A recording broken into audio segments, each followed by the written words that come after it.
Bonjour à tous et bienvenue à Catch Club. On se retrouve pour les résultats de SmackDown du 3 février 2023, le premier SmackDown juste après le Royal Rumble. Donc forcément hier soir on attendait la réaction de Roman Reigns et pour info, le chef tribal était bien présent et il s'est exprimé lors du main event. Donc c'est parti pour les résultats et justement on démarre avec Kayla Braxton sur le parking qui attend l'arrivée de la Bloodline. Donc là vous avez une voiture qui arrive et la Bloodline sort de la voiture. Nous avons Solo Sikoa, Jimmy Uso, Paul Heyman et Roman Reigns, mais donc Jey Uso n'est pas avec eux.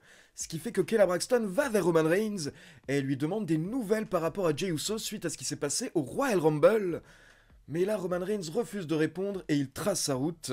Et donc Paul Heyman vient répondre et il explique que pour le moment, ils ne peuvent rien confirmer par rapport à Jey Uso. Car pour ceux qui ne sont pas au courant, il faut savoir que dimanche dernier, le lendemain du Royal Rumble, Jey Uso a posté une photo sur son compte Instagram. C'est une photo de lui pendant la trahison de Sami Zayn. Et en gros, Jey Uso a juste écrit sous la photo « I'm out » avec une goutte de sang. Donc apparemment, Jey Uso souhaite quitter ou a quitté la Bloodline. Mais pour le moment, les membres de la Bloodline ne souhaitent pas en parler. Puis on enchaîne avec la finale pour couronner les nouveaux challengers au titre par équipe de SmackDown. Et donc on avait Braun Strowman et Ricochet contre Imperium, Giovanni Vinci et Ludwig Kaiser accompagnés par le ring général Gunther. Et forcément, vu que Gunther était au bord du ring pendant le match, il a un petit peu tenté d'intervenir. D'abord, il a confronté Braun Strowman, puis un peu plus tard, il a confronté Ricochet et il a même poussé Ricochet. Sauf que l'arbitre a vu la scène, donc il a renvoyé Gunther au vestiaire. Et l'absence de Gunther a permis à Ricochet et Strowman de prendre l'avantage, donc à la fin, on a Strowman qui porte une Monster Bomb sur Ludwig Kaiser, et ensuite, Ricochet enchaîne avec une Mega Swanton pour la victoire. Donc c'est confirmé, Strowman et Ricochet affronteront les Usos pour les titres par équipe de SmackDown la semaine prochaine à SmackDown, si Jey Uso réapparaît entre-temps. Ensuite, on a une petite vidéo qui est diffusée où on voit Rey Mysterio et le New Day qui sont sur un circuit avec des pilotes pour faire la promotion en fait de la NASCAR. Mais là, ils sont interrompus par Judgment Day. Donc Dominic, Finn Balor et Damian Priest. Et là, ça part en embrouille. Donc pour régler tout ça, ils se mettent d'accord pour faire une course. Dominic contre Rey Mysterio. Et à la fin, c'est Rey qui remporte la course. Puis on passe en coulisses pour une petite interview de Charlotte Flair qui est rapidement interrompue par Sonya Deville, qu'elle va affronter dans un instant. Et Sonya Deville nous explique que ce n'est pas Charlotte qui va aller à WrestleMania, mais c'est elle. Car WrestleMania va être à Hollywood, donc forcément, il faut une star, une vraie star, pour affronter Rhea Ripley. Donc on enchaîne avec le match. Sonya Deville était sûre d'elle, mais malgré ça, à la fin, Charlotte Flair a pris l'avantage et elle a porté son finisher, le figure 8, pour la victoire par soumission. Puis attention, on passe en coulisses dans le vestiaire de la Bloodline et là tout le monde est très sérieux et Roman Reigns demande à Jimmy Uso où est Jey Uso. Il demande à Jimmy s'il a parlé à son frère, mais Jimmy répond que non, il n'a aucune nouvelle de Jey depuis le Royal Rumble. Et là forcément ça énerve Roman Reigns car il dit que c'est un manque de respect, car la semaine prochaine les Usos doivent défendre les titres lors de SmackDown, et on ne sait même pas où est Jey Uso. Et là vraiment Roman Reigns est saoulé, il dit qu'on ne peut pas s'en aller comme ça de cette manière, disparaître surtout quand on a des obligations, et qu'on a un gros match la semaine prochaine. Donc encore une fois, il demande à Jimmy Uso où est son frère. Et forcément, Jimmy Uso est saoulé également, mais il dit de ne pas s'inquiéter. Tout le monde connaît très bien Jey, il a besoin de prendre l'air un petit peu, mais il sera présent la semaine prochaine pour le match pour les titres par équipe. Puis Roman Reigns se tourne vers Solo Sikoa et il demande à Solo s'il a des nouvelles de Jey Uso. Mais là, Jimmy Uso intervient pour dire que s'il n'a pas de nouvelles de Jey, alors personne n'a de nouvelles de Jey. Donc au final, Roman Reigns ordonne à Jimmy Uso et Solo Sikoa de se lever, de se bouger et de trouver Jey Uso. Donc forcément, le segment était très intéressant, on sent des tensions au sein de la Bloodline et on se demande où est Jey Uso. Mais on s'est posé une autre question pendant ce segment, je pense que vous aussi, on s'est tous demandé, mais pourquoi est-ce qu'il y a 60 bouteilles d'eau sur la table de la Bloodline? Alors je sais que je vous conseille souvent de vous hydrater, mais quand même. On enchaîne avec un autre match par équipe et on a les Viking Raiders contre Ridge Holland et Butch. Alors bon petit match d'environ 10 minutes et à la fin les Viking Raiders portent le Ragnarok sur Butch pour la victoire. Mais attention, après le match, alors que les Viking Raiders sont sur la rampe d'entrée, nous avons l'entrée des Banger Bros, McIntyre et Sheamus qui attaquent les Viking Raiders et se débarrassent d'eux. Donc c'est une petite vengeance car pour rappel ces dernières semaines, les Viking Raiders avaient attaqué Sheamus et McIntyre. Puis on nous diffuse une petite vidéo qui nous récapitule le Pitch Black match entre Bray Wyatt et LA Knight. Donc pour rappel, c'est Bray Wyatt qui a remporté le match assez facilement en 5 minutes. Et ensuite, il nous a dévoilé un nouveau masque et il a attaqué LA Knight après le match avec l'aide de Uncle Howdy. Et donc après le résumé du match, on a une autre vidéo où on voit Bray Wyatt quelque part sur sa chaise habituelle et il est en train de regarder une télé. Et sur la télé, vous avez plein de flashs, vous avez son logo, puis vous avez des flammes, puis vous avez des images de The Fiend. Et là, d'un coup, nous avons Uncle Howdy qui apparaît aux côtés de Bray Wyatt et il se tourne vers la caméra et là la vidéo s'arrête. Donc apparemment Bray Wyatt et Uncle Howdy nous préparent quelque chose. Ensuite, pour rappel, lundi dernier, lors de Raw, Adam Pearce nous a annoncé qu'au prochain pay-per-view, on aura 2 Elimination Chamber matchs, un masculin pour le titre US et un féminin dont la vainqueur affrontera Bianca Belair à WrestleMania pour le titre de Raw. Et donc pour le Chamber match féminin, nous avons déjà 4 catcheuses confirmées. Il s'agit de Raquel Rodriguez, Asuka, Liv Morgan et Nikki Cross. Et hier soir, on avait un match de qualification pour déterminer la 5e participante avec Zelina Vega contre Natalya, contre Shayna Baszler, contre Shotzi. Donc là, on a eu un match plutôt court d'environ 6 minutes et à la fin, Natalya a réussi à porter son sharpshooter sur la pauvre Zelina Vega pour la victoire. Donc Natalya est qualifiée pour le Chamber match et le second match de qualification aura lieu ce lundi à Raw afin d'avoir la dernière participante pour le match.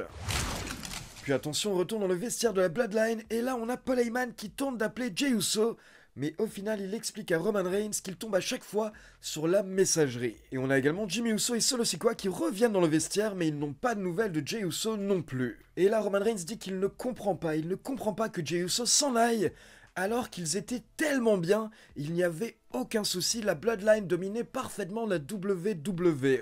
Puis Roman Reigns regarde Jimmy Uso et Solo Sikoa et il leur dit « Vous savez très bien à quel point je suis stressé en ce moment et à quel point j'ai beaucoup de choses à gérer. » Et Roman Reigns s'en veut de s'être emporté un peu plus tôt, donc là il s'excuse auprès de Jimmy Uso et de Solo Sikoa et il précise qu'il les aime. Et Jimmy Uso répond « Écoute, y a pas de souci. » Donc Roman Reigns lui dit « J'ai besoin de vous. » Et j'ai besoin qu'on soit aussi fort que possible. Car si nous ne le sommes pas, il n'y aura plus de tout ça, il n'y aura plus de Bloodline. Puis Roman Reigns dit que Paul Heyman a demandé au catering d'envoyer de la bouffe dans leur bus. Donc il y a des steaks, il y a des sushis, tout est prêt. Et il demande à Jimmy Uso et Solo Sikoa d'aller attendre dans le bus et de se faire kiffer pendant que Roman Reigns va aller sur le ring, car il a quelque chose à dire. Donc ce segment était très intéressant car au final Roman Reigns se calme, il s'excuse auprès de Jimmy Uso et de Solo Sikoa, et il a même une petite récompense pour eux dans le bus. Donc on sent vraiment que Roman Reigns en fait n'est pas bien, il a peur de perdre la Bloodline et donc de tout perdre, de potentiellement même perdre les titres. Et c'est pour ça qu'il essaye tout de même de garder Jimmy Uso et Solo Sikoa à ses côtés. Donc au début du show, il était plutôt strict avec eux, mais à la fin de la soirée, il a été plutôt cool pour éviter de les perdre également. Donc Solo Sikoa et Jimmy Uso vont dans le bus et pendant ce temps, on a l'entrée du chef tribal Roman Reigns qui monte sur le ring avec Paul Heyman et directement, la foule scande le nom de Sami Zayn. Donc bon, Roman Reigns dit qu'il comprend de quel sujet il doit parler, mais il explique qu'il préférait plutôt parler de Cody Rhodes, car Cody Rhodes lui mérite qu'on parle de lui, vu qu'il a remporté le Royal Rumble. Et là, Roman Reigns nous rappelle ce qu'il avait dit lors des Survivor Series War Games. Il nous rappelle que lors de ce pay-per-view, il avait regardé Sami Zayn dans les yeux, et il nous avait dit qu'il avait vu tout ce qu'il avait besoin de voir dans les yeux de Sami Zayn. Et là, Roman Reigns nous dévoile ce qu'il avait vu dans les yeux de Sami Zayn ce soir-là. Roman Reigns nous dit qu'il a vu de l'avidité, il a vu de la cupidité. Et Roman Reigns nous dit que c'est ce qu'il voit dans les yeux de toutes les personnes avec qui il interagit de nos jours. Car de nos jours, tout le monde veut quelque chose de Roman Reigns, mais personne n'est prêt à donner.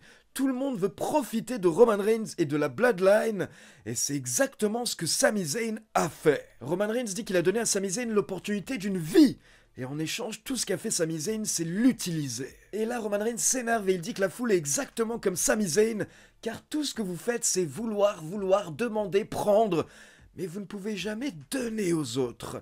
Et pendant que Roman Reigns s'énerve d'un coup, il y a quelqu'un qui arrive par derrière et qui l'attaque. C'est quelqu'un qui porte une capuche, mais bien entendu, il s'agit de Sami Zayn. Et donc là, Sami Zayn commence à mettre des coups de poing sur Roman Reigns, il l'enchaîne, et quand il enlève sa capuche, le public explose. C'est exactement ce qu'on attendait. Sami Zayn est dorénavant la superstar la plus over de la fédération. Toute la foule était avec lui hier soir et la foule a explosé quand Sami Zayn est apparu sur le ring. Donc là on a une bagarre, Sami Zayn domine mais Roman Reigns reprend l'avantage, puis il demande une chaise à Paul Heyman. Paul Heyman lui donne la chaise et là Roman Reigns se retourne mais il se prend un spear de Sami Zayn. Donc ça c'était un moment génialissime, Sami Zayn qui spear Roman Reigns.